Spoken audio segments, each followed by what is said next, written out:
Espírito Santo, venha sobre nós nessa noite, inundando o nosso ser, ó Pai, forjando o nosso caráter. Para a glória e honra do Teu santo e poderoso nome nós oramos. Amém e amém. Queridos, hoje eu quero falar sobre representatividade. E eu confesso que esse texto mexeu muito comigo, a proposta da ministração de hoje mexeu muito comigo. Muitas coisas às vezes a gente vai vivendo e não vai entendendo o que Deus vai fazendo com a gente, e não percebe que a gente precisa ter um direcionamento do Espírito Santo, onde a nossa vida vai tomar o rumo que Deus quer, não o que nós queremos. E hoje nós seremos impactados pela glória de Deus através dessa mensagem, em nome de Jesus. Aleluia. Antes mesmo de falar com vocês sobre isso, essa palavra mexeu muito comigo. E desde ontem, de madrugada, Deus falava comigo, eu orava, Senhor, o que o Senhor quer falar com a igreja? E a palavra que vinha ao meu coração, como um sopro do Espírito Santo, é quando eu falo, quem eu represento? Irmãos, quantas palavras inúteis nós lançamos ao vento? Quantas conversas desnecessárias nós falamos? Quantas vezes a palavra que sai dos nossos lábios não edifica, só destrói? Sabe que tem uma frase que é uma dificuldade na nossa vida, e essa frase é sobre falar como viver, mas não sobre falar como viver, mas viver o que se fala. Isso é uma das coisas mais difíceis para um pastor, porque às vezes a gente fala e parece que existe uma autoridade além da que foi nos incumbida como líderes da igreja. Parece que a gente tem que ser santo como ninguém mais é, sabe, é Jesus e eu depois, ou os pastores. E esta frase, olha, pregar o que se fala, mas viver, é algo que choca tanto a gente, que às vezes a gente se pega falando, poxa vida, eu errei, não devia ter falado assim com o irmão, não devia ter tratado assim. E Deus mexe. Mas eu tenho certeza que Deus não queria falar só comigo, porque hoje a ideia, nós saímos daqui entendendo que nós precisamos ser representativos, e parar de vivermos uma história onde nós falamos que somos algo, mas não vivemos como de fato falamos. E a partir de hoje nós temos uma estratégia no nosso coração, buscar viver igual Jesus viveu, de maneira tão intensa, que isso será uma verdade absoluta nas nossas vidas. Você vai representar Jesus. Isso é uma verdade um tanto quanto difícil, irmãos. Não pela convicção de nós sermos honestos, leais, dignos de confiança, mas pelo fato de o pecado bater a nossa porta e nos convidar todos os dias a nós sermos errôneos, fracos, inconsistentes. Sabe, viver aquilo que você fala, você pode tentar o máximo que você quiser, mas sempre vai haver uma problemática por causa da natureza pecaminosa. Só que, queridos, a questão é que não há desculpa para nós. Se viver o que se fala fosse algo que pudesse ser deixado levar pela vida, não estaria exposto nas Escrituras. Nós vamos tomar cuidado com o que falamos, porque haverá juízo sobre cada palavra que sai da nossa boca. E o juízo, irmãos, ele compete para duas áreas: ou você será absolvido, ou você será condenado. Não tem uma segunda opção ou uma terceira opção. Nós precisamos agora centralizar a nossa vida em um projeto, irmãos: viver de acordo com a vontade de Deus, e a partir disso, irmãos, representarmos Jesus nessa terra. A proposta de Deus para nós nessa igreja em Nova Alvorada do Sul é nós representarmos Jesus. Não é um avivamento bíblico. Nós institucionalizamos o projeto porque precisamos ter uma organização, mas o organismo é a igreja, o projeto é a igreja, o trabalho é a partir da igreja. E a igreja só existe se a igreja for unida, se a igreja trabalhar em unidade, se a igreja estiver disposta a falar do que realmente ela foi chamada para falar. E isso, irmãos, é muito difícil. Eu não estou colocando vocês como pessoas que estejam possessas por demônios. ou coisas parecidas, pelo amor de Deus. Pelo contrário, eu estou aqui tentando, por favor, me equiparar, nos equiparar, porque a graça veio sobre nós, irmãos, mas a condenação também veio. E a graça se tem por conta de nós crermos que Jesus Cristo é o Senhor e Salvador da nossa vida, e a partir disso nós não temos mais outra história a professar senão o Evangelho de Cristo. Não há desculpa para o erro, não há. Você pode até tentar, você pode forjar, você pode ter aí uma série de frases que vai trazer a você uma desculpa até mesmo legal, plausível, mas mediante a palavra de Deus, que sonda o teu coração, o mesmo Deus que escreveu essas escrituras, inspirou homens a escrevê-las, sonda o teu coração e sabe o que de fato acontece com você e comigo. Quando nós temos, irmãos, um comportamento que às vezes não representa, necessariamente isso diz respeito ao que nós falamos, ao quanto nós falamos. Em Hebreus capítulo 10, versos 22 e 23, diz assim: assim, aproximemo-nos de Deus com o coração sincero e com plena convicção de fé, tendo os corações aspergidos para nos purificar de uma consciência culpada, e os nossos corpos lavados com água pura. Apeguemo-nos com firmeza à esperança que professamos, pois aquele que prometeu é fiel. Apegar-se com firmeza, irmãos, é você intencionar todas as suas falas, tudo aquilo que você está dizendo, tudo aquilo que você está professando, sobre a esperança da glória, que é o Espírito Santo de Deus em nós e através de nós. Apegue-se com firmeza. A palavra de Deus nos ensina, irmãos, que Jesus Cristo veio e nos lavou. Mesmo nós tendo a consciência culpada, os nossos corpos foram lavados com água pura. É mais ou menos quando Pedro diz assim para Jesus: olha, o senhor não precisa lavar meus pés. Ele fala assim: não, se eu não lavar os pés eu não tenho parte contigo. Ele fala assim: não, ó, então lava tudo. Ele fala: não, vocês já foram lavados. Ou seja, o Espírito Santo já os revestiu. Vocês agora são filhos de Deus. Lave os pés uns dos outros. Nós fomos lavados com água pura. Agora, irmãos, apeguemo-nos com firmeza à esperança que professamos, pois Ele prometeu e Ele é fiel. Existe uma intenção quando nós somos convidados a nos aproximar de Deus. Que intenção que é essa, pastor? Entender que Ele nos purificou de toda a culpa que nos sondava. E uma vez sendo purificados, professemos a esperança que um dia foi expressada a nós, sabendo que Ele é fiel em suas promessas. E esta frase é para você anotar. Apegar-se firmemente é ser representante daquilo que se apegou. Apegar-se firmemente é ser representante daquilo que você se apegou. E eu não poderia usar outro exemplo aqui, que é o que eu mais uso, né? Sobre futebol. Porque se eu chegar lá no Irmão Tércio e falar para ele que o meu time é o São Paulo Futebol Clube, o melhor time do Brasil e do mundo, amém? Medo. O Irmão Tércio na mesma hora vai professar que isso não é uma verdade no coração dele. Amém, Tércio? Ele sabe disso. O Rafael compactua com ele. Tiago compactua com ele. Quem mais é palmeirense aí?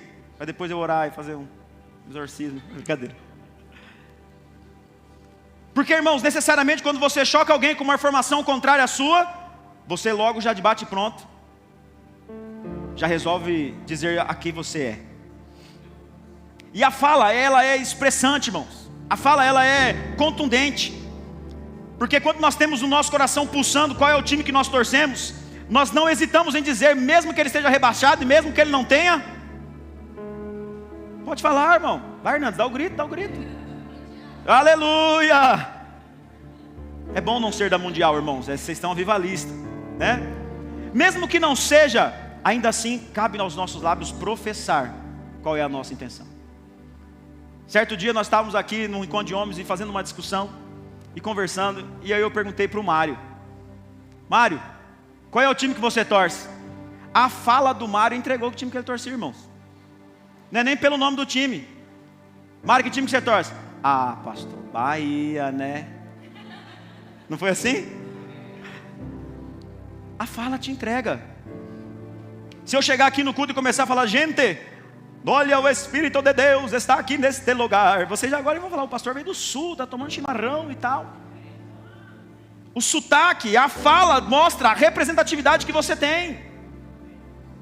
Se você não parar para observar isso, você vai entender que tudo aquilo que você está falando, está dizendo quem você é, a quem você serve, qual é a exposição da sua vida que você quer fazer.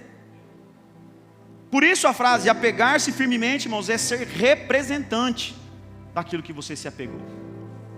Pergunta para o Roberto que time que ele torce. Café com leite. É Vasco? É Vasco? Olha lá.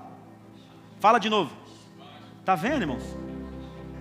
Se ele não fosse Vasco, ele seria o quê? Flamengo, Fluminense, Botafogo, não é? Daquela região. A fala representa. Agora todos nós, irmãos, em unidade, torcemos para o time de Jesus Cristo. Aí, tá vendo? É esse tipo de amém que eu queria ouvir mesmo. Nós somos do time de Jesus. Nós representamos aquele que nunca foi derrotado. Nós representamos aquele que é firme em vitória, de vitória em vitória. Não há derrota nele. Nós somos representantes do melhor dos melhores, o Rei dos Reis, o Senhor dos Senhores. Ele é o Deus da nossa vida. Agora, a chamada de atenção, irmãos, é porque às vezes nós estamos tão entrelaçados nas coisas do dia a dia, no mundanismo. Que nós não entendemos o apego que temos com as representatividades. E de repente nós já somos políticos demais. De repente nós já somos torcedores demais. De repente nós já somos mais da empresa do que da família.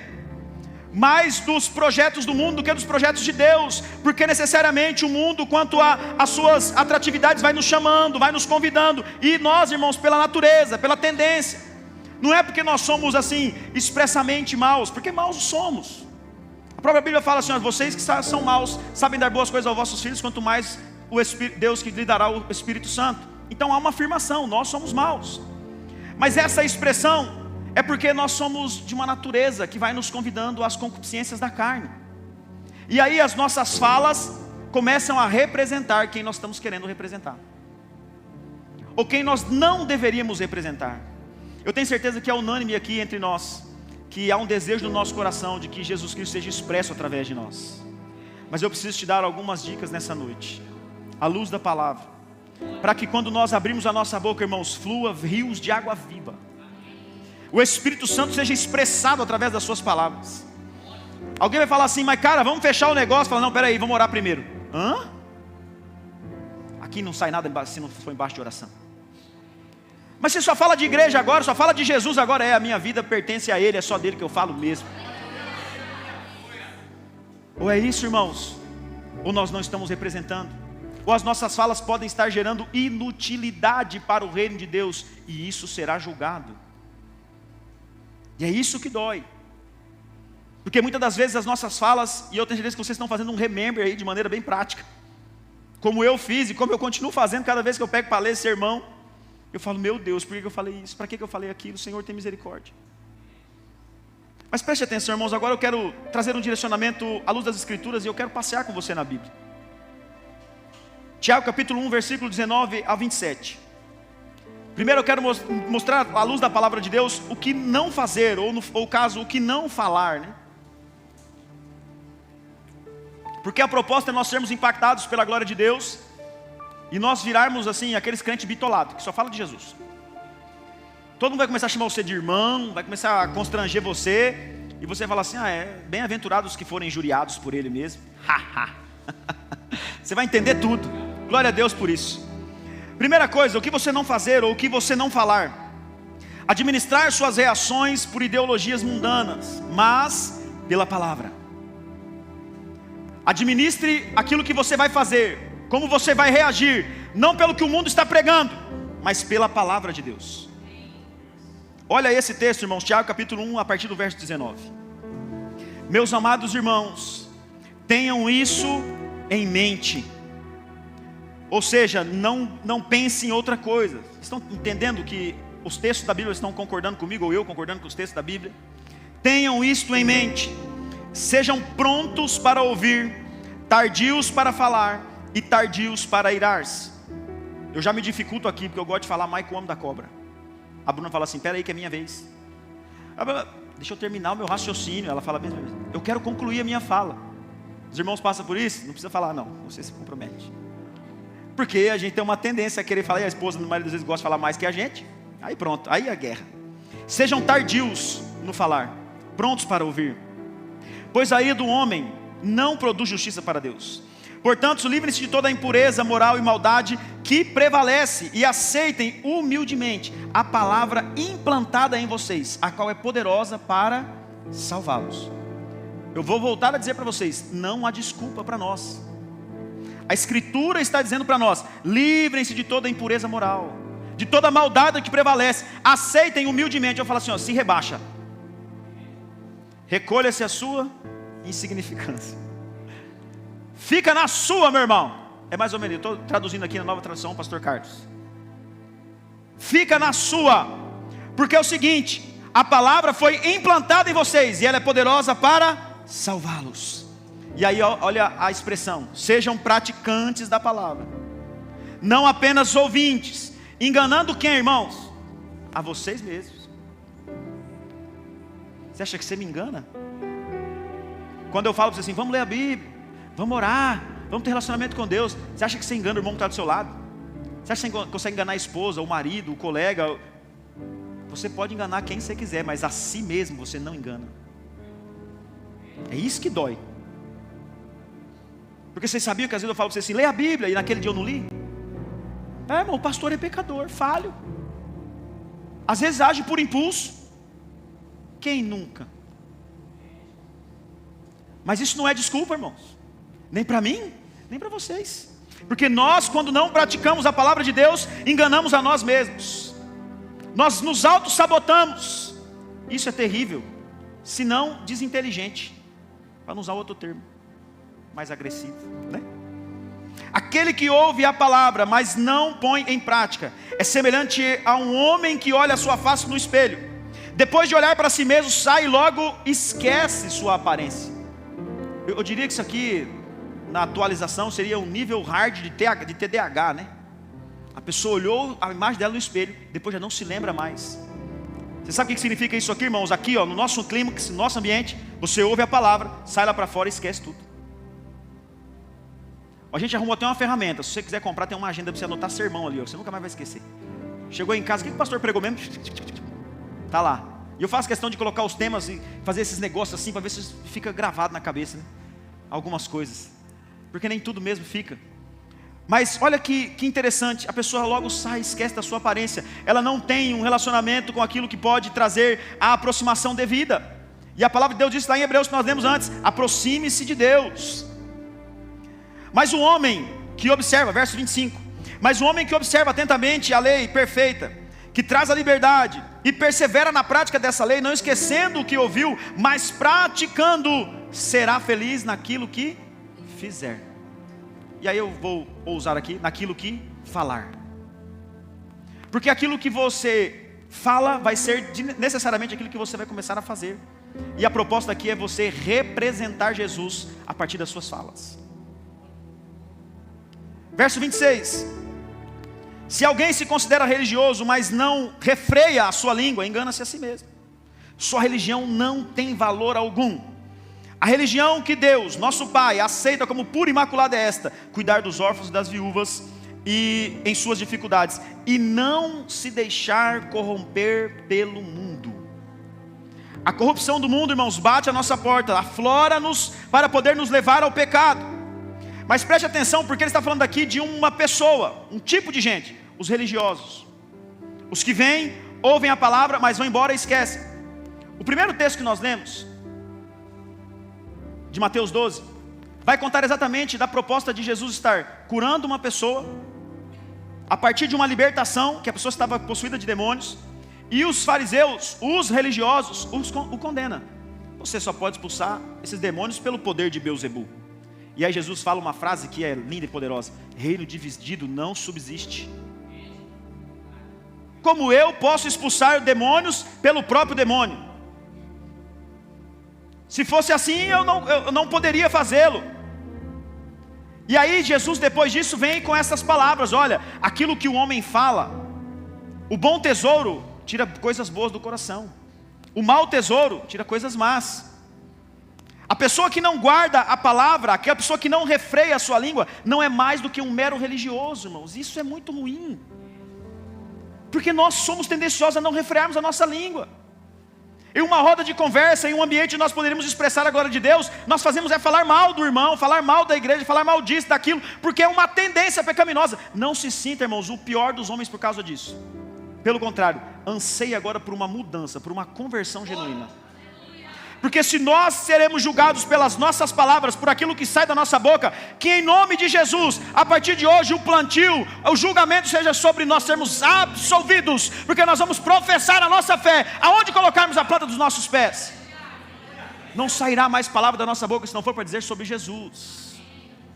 Você pode às vezes até usar um tom de agressividade para falar com alguém, porque sabe o que é mais chegado? Você fala, toma vergonha na sua cara, vai para a igreja, se converte, seu abençoado. Dalilo, começa a inventar apelido. Você vigia. Às vezes você vai usar tons mais agressivos, mas nem por isso você vai estar deixando de usar a palavra de Deus para trazer conforto aos corações, para trazer mudança de comportamento. Nós não podemos nos deixar corromper pelo mundo. Então, irmãos, nós não podemos fazer ou falar, nós não podemos deixar, não podemos administrar as nossas reações por aquilo que o mundo prega. A corrupção do mundo pode estar aí, irmãos, aflorada, mas em nós ela não vai tocar, amém? Em segundo lugar, irmãos, o que nós não podemos fazer? Permitir que palavras inúteis saiam da nossa boca, mas falar palavras que edificam. Irmãos, eu não sei vocês, mas qualquer coisa que gere inutilidade é algo que não é bom. Por mais que às vezes a gente tira férias, vai para a beira da praia, e fica lá, você ainda não considera aquele momento um momento inútil, porque é um momento de descanso. Você sabe que aquilo é bom para a sua vida emocional, física. Sim ou não? Então você vai, tem um tempo de descanso, você não considera inútil. Agora, queridos, quando nós temos as palavras fora do contexto de uma vida cristã, ou fora de uma vida cristocêntrica, nós nos apegamos a representar o quê? Porque Deus é um Deus que enviou o seu Filho para morrer em nosso lugar, e a palavra de Deus fala que Ele trabalhou e continua trabalhando até hoje. Inutilidade não faz parte do projeto de Deus. Estática não faz parte do projeto de Deus. Você ser alguém que está só absorvendo e não está distribuindo o projeto de Deus através de palavras sábias, de palavras que representam quem você é dentro do cristianismo, isso faz de você alguém inútil. As nossas palavras precisam ser representativas. E para isso eu quero usar a Bíblia de novo. Efésios capítulo 4. A partir do verso 17. Esse é um texto que vai abordar o projeto Unidade na igreja, mas também vai nos trazer uma consciência sobre como falar, o que falar e como sermos representativos neste mundo. Verso 17 diz assim: assim eu digo a vocês, e no Senhor insisto, que não vivam mais como os gentios, que viviam na inutilidade dos seus pensamentos. Vocês lembram como começava o texto antes, em Tiago 1, verso 19? Tenham isto em mente. E aí ele começa a dizer o que nós precisamos fazer. Aqui ele começa dizendo o quê? Assim digo a vocês, no Senhor insisto, que não vivam mais como gentios, que vivem na inutilidade dos seus pensamentos. Eles estão obscurecidos no entendimento e separados da vida com Deus, da vida de Deus, perdão, por causa da ignorância em que estão devido ao endurecimento do seu coração. Tendo perdido toda a sensibilidade, eles se entregam à depravação, cometendo com avidez toda espécie de impureza. Todavia, não foi isso que vocês aprenderam de Cristo. Olha para o seu irmão aí com todo o respeito. Fala para ele assim: você não tem mais desculpa. Agora fala para ele assim: Jesus Cristo te ensinou. Irmãos, uma vez que você recebeu a informação, o conhecimento da parte de Deus, não tem mais desculpa. Não tem para onde correr. Todavia, não foi isso que vocês aprenderam de Cristo. De fato, ouviram falar dele, e nele foram ensinados de acordo com a verdade que está em Jesus. Quanto à antiga maneira de viver, vocês foram ensinados. Vocês foram ensinados a despir-se do velho homem, que se corrompe por desejos enganosos, a serem renovados no modo de pensar, a revestir-se do novo homem, criado para ser semelhante a Deus em justiça e em santidade, provenientes da verdade. Portanto, cada um de vocês deve abandonar a mentira e falar a verdade ao seu próximo, pois todos somos membros de um mesmo corpo. Quando vocês ficarem irados, não pequem, apaziguem sua ira antes que o sol se ponha, e não deem lugar a quem, irmãos? A ele mesmo, o lazarento, como diz o Terço. Não dê lugar ao diabo. O que furtava, não furte mais. Antes trabalhe, fazendo algo útil com as mãos, para que tenha o que repartir com quem estiver em necessidade. Verso 29. Nenhuma palavra torpe saia da boca de vocês, mas apenas o que for útil para edificar os outros, conforme a necessidade, para que conceda graça aos que ouvem. E eu quero aproveitar esse momento aqui. Eu quero pedir perdão para o Clebinho. Eu não sei nem se ele vai lembrar, mas nós estávamos domingo passado comendo uma pizza, e eu falei uma palavra que não deveria ter falado na nossa roda de conversa, e aquilo machucou meu coração a semana inteira, Kleber. Vocês estão entendendo, irmãos? A gente é tendencioso a isso. Nós estávamos numa conversa e eu estava falando bem de vocês não têm ideia disso. Não foi, Kleber? A minha igreja e tal, e acabei falando uma besteira. E eu fiquei com aquilo no meu coração, falei, Senhor, eu não devia ter falado aquilo. Perdão, Kleber. Perdão porque eu não poderia ter deixado o sol se pôr antes de ter falado com você. Mas que bom que eu estou aproveitando essa oportunidade para dizer para vocês que em nome de Jesus você nunca ouça palavras daquele tipo sair da minha boca. Para a glória de Deus, para que nós vençamos as barreiras e representemos somente Jesus Cristo. Nenhuma palavra torpe saia da boca de vocês. Irmão, o que tem de palavrão nos nossos lábios não está escrito. O que tem de referências maliciosas, maldosas, que a gente fala e às vezes com um tom de brincadeira e acha que está tudo bem, síndrome do nada a ver, né? Não, tem nada a ver, tem nada a ver. Irmãos, verso 30. Não entristeçam o Espírito Santo de Deus.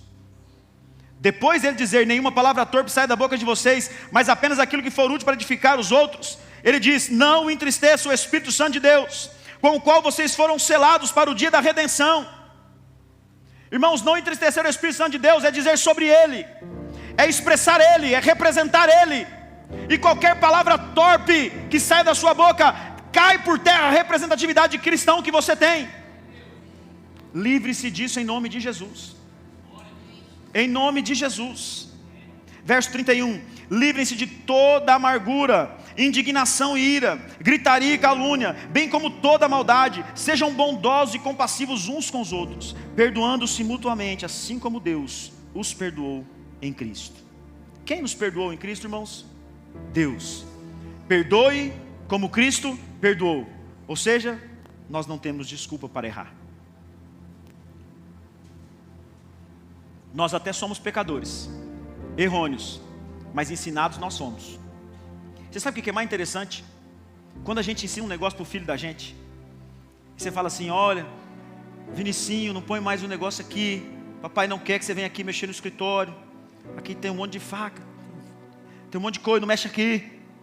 Aí de repente vai o Vinicinho lá, peguei, aí o Vinícius faz o quê? Vou corrigir. Porque se eu dou uma ordem para o Estevão, irmãos, e ele faz diferente, eu viro giraia. Você quer ver o brabo é me desobedecer. Só que quando é conosco, nós queremos misericórdia. Quando é com o outro, nós queremos juízo. Deus está nos convidando, irmãos, a não deixar o sol se pôr. Vou dar um recado para vocês aqui agora. Se você tem alguma coisa contra mim, não vá embora sem falar comigo, porque amanhã pode ser muito tarde. Eu não tenho nada contra nenhum de vocês. Eu estou limpando minha barra aqui. Pastor, não gosto de você. Não sai daqui sem falar comigo. Nem que nós fique aqui até meia-noite. Porque o que Deus quer de nós, irmãos, é perdão mútuo. É suportar as fraquezas uns dos outros. O que Deus quer de nós é que nós caminhemos em unidade, ao ponto de rompermos qualquer barreira que se levante contra nós. Não haverá barreira que será intransponível com um projeto de unidade avançando em nome de Jesus. Cristo nos perdoou, nos ensinou, então sejamos bondosos e compassivos. O que falar, irmãos, para nós representarmos Jesus? Eu gostaria que você abrisse sua Bíblia lá em Colossenses. como nós aprendemos o que não fazer, agora nós vamos aprender com a palavra de Deus o que fazer. Livro de Colossenses capítulo 4, verso de número 6. Colossenses 4, verso 6.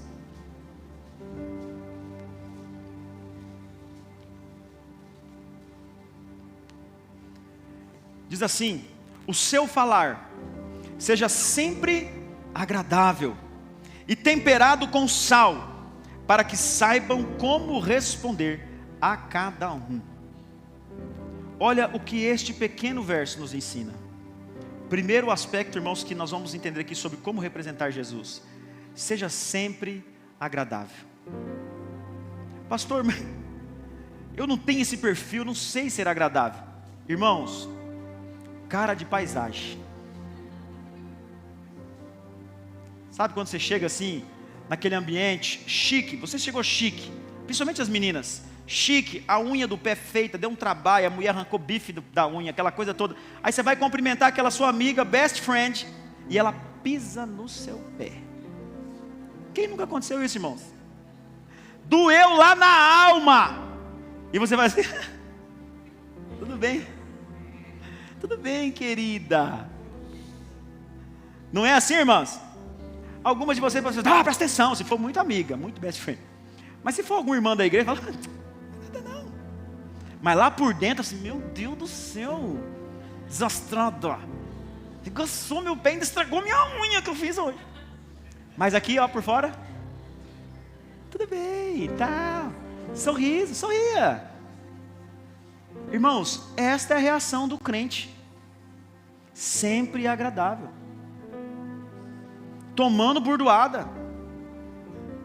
Sabe aquele momento que o irmão reúne com você assim, fica, olha, eu preciso falar um negócio. Olha, hoje o pastor tocou bateria, ele tocou alto demais. Eu acho que eu toquei mesmo, você já libera o perdão aí. Eu estava empolgado. O que foi, cara? Tá bom.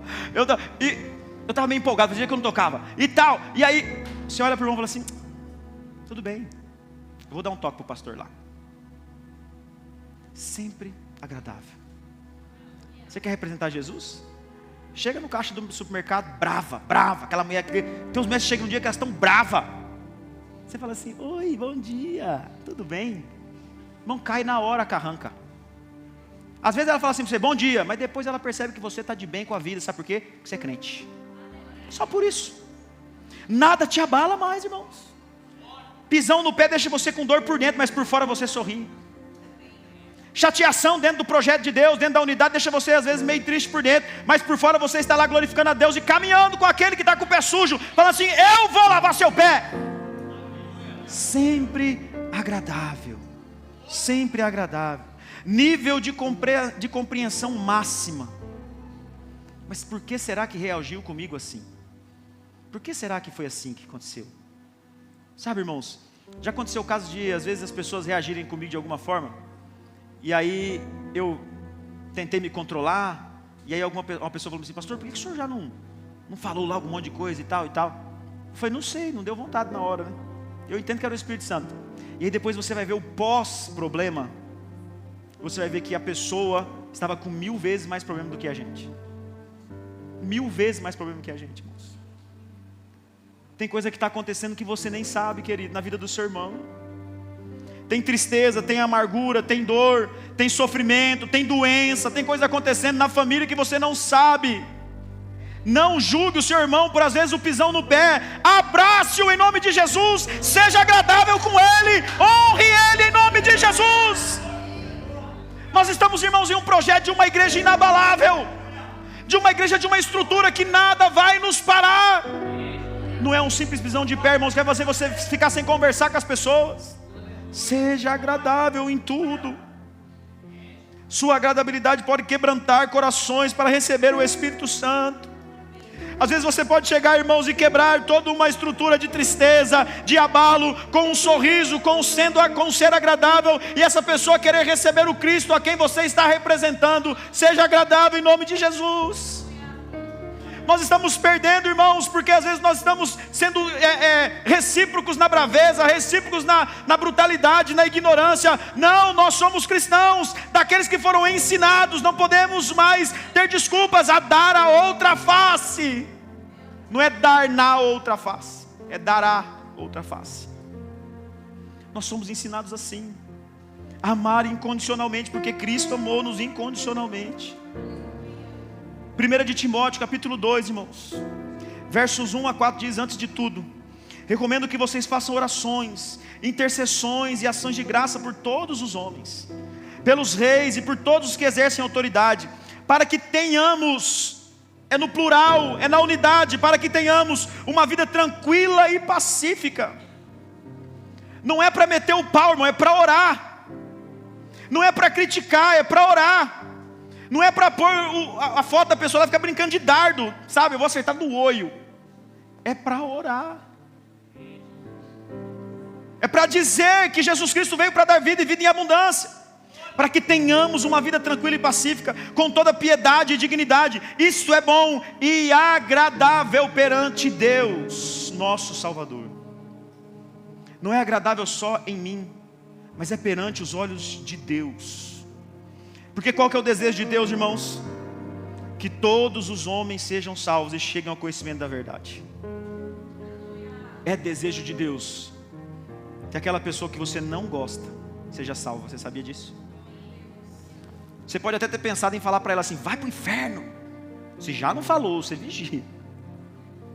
Você pode até ter pensado já, falar assim: vou matar aquela miserável.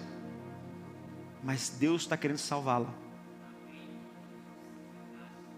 E às vezes Deus está querendo usar você. Qual é a sua disponibilidade?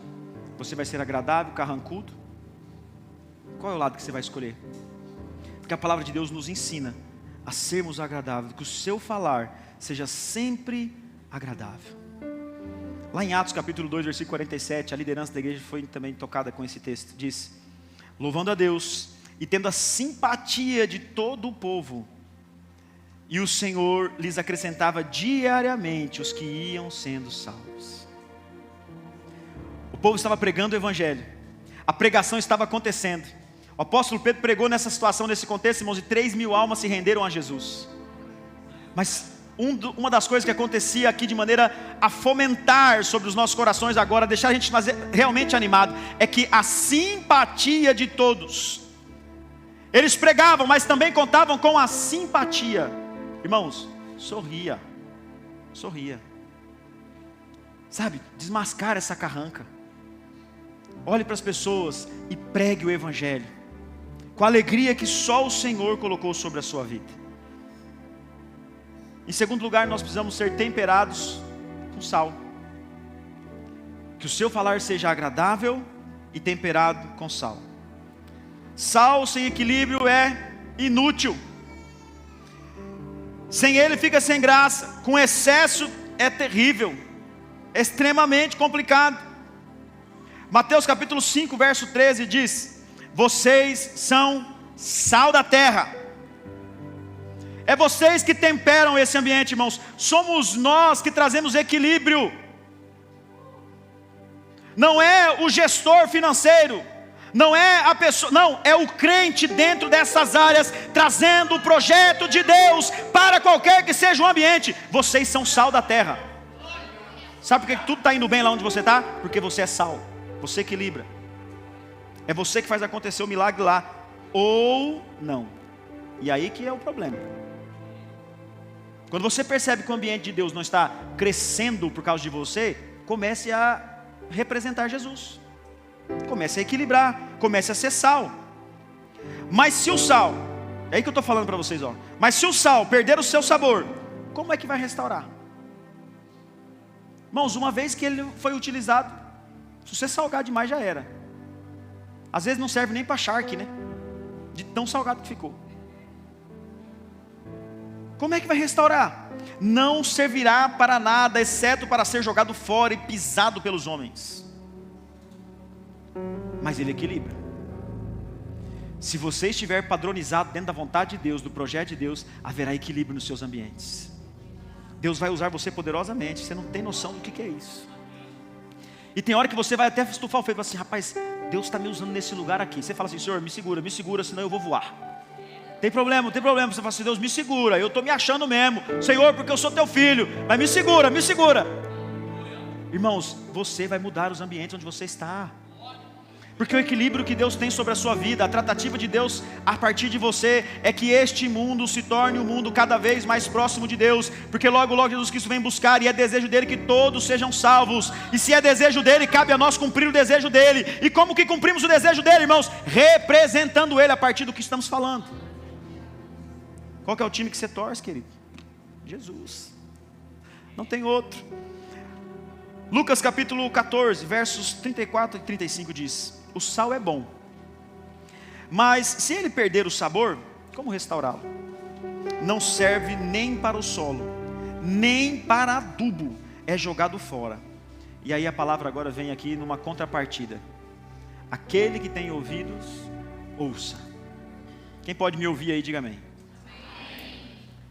Ao mesmo tempo que Deus nos convida a falar, sendo representativo, Ele está nos convidando agora a ouvi-lo de maneira mais atenta. E não há outra maneira do que ouvir Deus, senão a partir do que Ele já deixou escrito para nós. Irmãos, o que você está falando tem representado Jesus? Faça essa análise agora. Coloque o seu coração à disposição desta frase: agora já não vivo mais eu, mas Cristo vive em mim.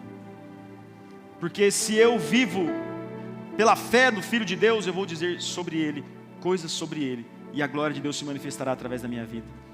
O desejo de Deus de ver todos salvos é parte do princípio de usar a minha vida e a sua para pregar o Evangelho, pois o Espírito Santo está dentro de nós, e é Ele quem convence do pecado e do juízo.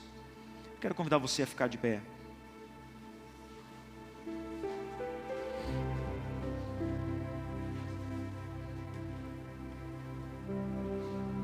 Lembre-se de uma coisa: uma vez que você falar alguma coisa, essa palavra não volta mais vazia. Uma vez que você disser alguma coisa para sua esposa, não tem mais para onde correr. Pastor, mas eu pedi perdão, a palavra foi lançada. Uma vez que você ofendeu o seu esposo, não tem para onde correr, a palavra foi lançada. Uma vez que você determinar bênção sobre a sua casa, a palavra foi lançada. Uma vez que você pregar o Evangelho às pessoas, a palavra foi lançada. Uma vez que você abrir sua boca para glorificar o nome de Deus, lá no seu trabalho, na sua empresa, a palavra de Deus foi lançada, a palavra foi lançada, ela não voltará vazia, e você será instrumento de Deus. Irmãos, não seja instrumento da inutilidade em nome de Jesus, porque haverá juízo sobre as nossas palavras, e Deus nos julgará por estarmos plantando bênção sobre bênção em nome de Jesus.